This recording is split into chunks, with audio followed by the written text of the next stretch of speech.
કોઈ ગાંડું થઈ ગયેલું હળગાયું એવું કે કૂતરું આવી જાય, બરાબર હે ને? એવું કંઈ બી અજાણ્યું કોઈ પ્રાણી કે કંઈ બી આપણને બચકું ભરી જાય, આપણને ખબર નહીં પડી રહી, હે ને? એવું કંઈ બી સાપ કડી જાય તો બી આપણને ખબર નહીં પડી રહી, એટલે કંઈ બી એવું હોય ને કે આપણે પડી જાય તો બી આપણે શું કરવાનું? ઘરે જઈને મમ્મી કે પપ્પાને કોઈને કહેવાનું કે મને આ વસ્તુ થયું છે, મને આવું કંઈક કડી ગયું છે, બરાબર? આપણને ખબર નહીં પડે સાપ કડી જાય તો બી, હે ને? પણ એવું કંઈ બી થાય એટલે ઘરે કહેવાનું કે મને આ વસ્તુ થયું છે, પણ ખબર નથી કેવી રીતના થયું તે, કોણ કડી ગયું, બરાબર?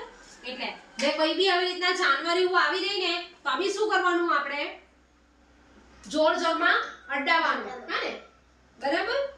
ઓકે. ને સાપ એવું હોય તો તેના પેટેની પાસે છેડા કરવાની જવાનું કોઈએ બી, હે ને?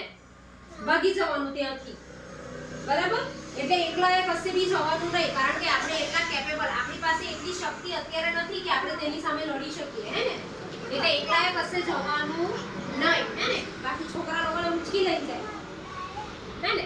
જો આપણે બસ છે, ટ્રેન છે, બરાબર, એવી જે ભીડભાડ વાળી જગ્યામાં જ્યારે મુસાફરી કરીએ કે મેળા છે એવુંમાં જઈએ ને, હે, ત્યારે છે ને બહારનું વધારે ખાવાનું નહીં, બહારનું ખાવાનું નહીં, ને કોઈ આપે તે તો નહીં જ ખાવાનું, હે ને? બહારનું ખાવાથી શું થાય? આપણું શરીર બગડે, આપણું પેટ બગડે, હે ને? જે આપણે સારું ઘરે ખાઈએ છીએ એવું બહાર આપણને ખાવા મળે નહીં મળે. એ લોકો બધા શાના માટે વેચતા હોય? પૈસા કમાવા માટે, હે ને? એટલે પૈસા કમાવા માટે જે ચીપ વસ્તુઓ હોય, એટલે કે જે નથી સારી વસ્તુઓ, તેનો એ લોકો ઉપયોગ કરતા હોય, જે આપણા સ્વાસ્થ્ય માટે શું હોય? હાનિકારક હોય, બરાબર? એટલે વધારે એવું કંઈ ખાવું ન જોઈએ. અને ભીડભાડ વાળી વસ્તુ, ભીડભાડ વાળી જગ્યા પર આપણે જઈએ